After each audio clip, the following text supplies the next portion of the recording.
Hi everyone, and welcome to our podcast. I'm Andrea. And I'm Ayden. On today's episode, we are going to talk about the negative impacts of diet culture and body shaming. Andrea, what's your favorite type of food? Girl, I love all types of food. I think my favorite would have to be tacos or donuts. I love tacos. Tacos are definitely a good one. Now, have you ever felt restricted or that you couldn't eat these tacos because you're afraid, I'm going to bloat, so I'm not going to fit in these clothes, or, if I eat this a certain way, or if I eat too much, like, other people are going to judge me, or like, I'm on a diet right now, that's kind of restrictive. Has any of those thoughts gone through your mind when you're faced with your favorite foods? I mean, I don't know if this has happened to anybody else, but I always eat.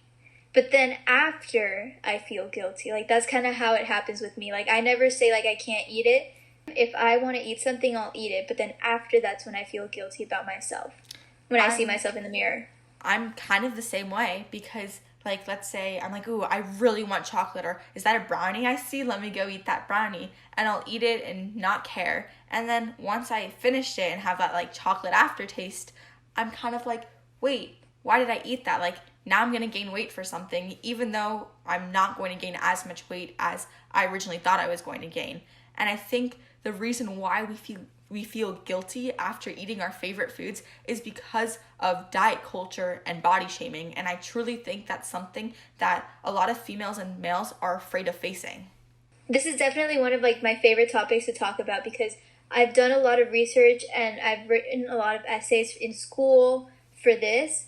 And I think that social media actually has a big impact along with other things, because when we go on Instagram or when we go on Twitter or YouTube, we see all these, like, famous celebrities and we see our friends and they all post pictures. Some of them, they post pictures in their bikinis or, like, with tighter clothes. So we kind of start comparing ourselves to these people, which I don't think that we should do, but it's kind of really hard in our culture nowadays to kind of direct your mind into loving yourself for your body and not for theirs. Yeah, I think social media is a huge impact on ways that girls and boys view themselves, as well as clothes branding. So there's times where I will walk into a store, and as I walk in, I see pictures of, like, these super skinny, blonde-haired, like, perfect body. And of course, there's nothing wrong with that, but walking into that and not looking exactly the same as all these posters are looking, it definitely is like, wow, what am I doing shopping in here? Like, I'm never going to look like that. Or the same shirt that I tried on that's on the mannequin or on the model, it doesn't look the same on me. So I think it really degrades one's self-esteem because these companies are intentionally or unintentionally body shaming their clients and the people buying from them. So I think that if companies were to take in or be more considerate about that, not every person is built the same way, and that there are different bodies and body shapes that would cause our society to love our bodies and not be ashamed for who we are. Yeah, definitely. I could definitely agree with you there. A few weeks ago, I ordered a dress from this clothing store, and I had seen it on the picture online with the model and everything. It looked really nice, but when I received it and I tried it on, it was too short, it was too tight, it was transparent, and I just didn't like the way that it looked on me. The way that they have their sizing, it was a very unique way, and I thought that that size that they gave me would actually fit me the way that I wanted it to. Mm-hmm. And then when it came to me, I realized that it didn't. So now I had to, return it and then order another dress with a bigger size, and it lowered my self-esteem.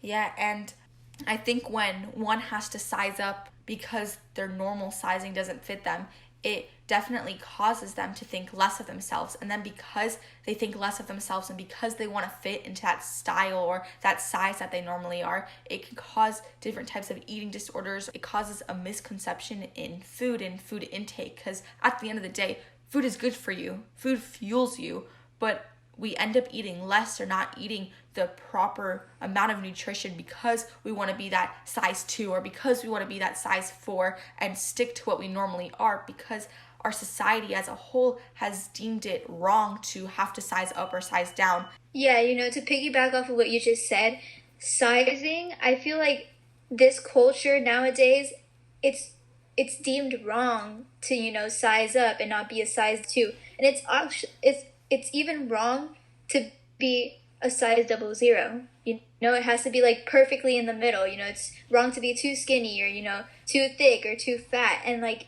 it's the size that you wear is the size that should make you feel the most comfortable and make you look, in your eyes, look at your best. So I don't think, sizing too high or sizing too low should be a problem. We have to accept that. Speaking of sizing, I recently over the summer went onto this bathing suit company and saw something that I thought was incredible. So the bathing suits were super cute, and when I was like looking to see the different sizes, it wasn't small, medium, or large, or 2, 4, 6. It was actually the names of different Greek goddesses. And their entire idea was that each woman, regardless of your size, is perfect the way you are, is a goddess in yourself. So I think by it not being restricted to numbers and instead to powerful women, it really makes the wearer of that clothing feel empowered. And I think if more companies and more stores were to adapt this new philosophy of sizing, it would cause less of that diet culture and less of that body shaming, but more body embracing. Yeah, I really like that idea. I had never seen that before, but I think that, yeah, definitely more stores should adapt to this, and because it would just better everybody else's self-esteem, because you wouldn't be like, limiting yourself and your mentality to one size. Yeah, but one thing I must say is our society, or at least our community, has become more encouraging towards one another. So like my favorite is when we're all taking pictures and the girls, even the boys, are encouraging, oh, go off, yes queen, you look so good. That really does boost one's self-esteem. And I think by having that positive outlook, and I think because our society and our community and our friends and our families are starting to acknowledge the wrongfulness of body shaming and diet culture, it's inspired and motivated all of us to treat others with kindness, which in turn has caused us to embrace our bodies a little bit more than we did before this idea of positivity about bodies became a thing.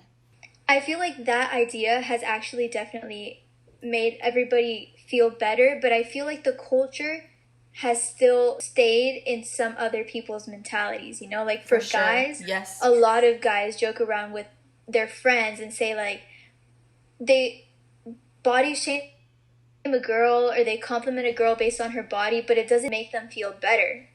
Because sometimes agree. A lot of people don't like to be seen by your own body. You want to be seen by who you are, your personality, whether you're intelligent, not because you're pretty or you're too thick or you're too fat or you're too skinny.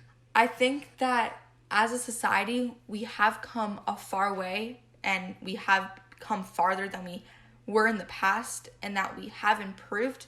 But I think there is so much more to learn and so much more to overcome and embrace. And I think that final end goal is for a girl and a boy to just be confident in who they are and wear the clothes that they want, eat the food that they want, exercise the way that they want, be who they want to be without having to think of the restrictions of diet and clothing and body shaming, and just embrace themselves.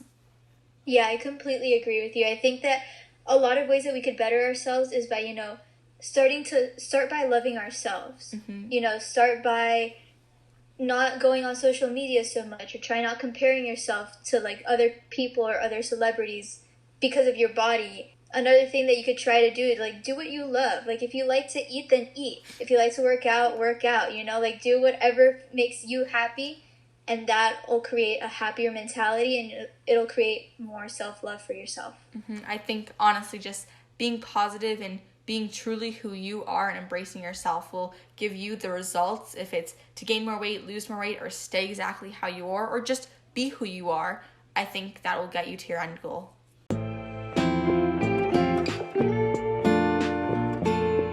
Well, that is all the time that we have for today's episode. I hope you enjoyed. Thank you guys for listening, and we hope to see you next time.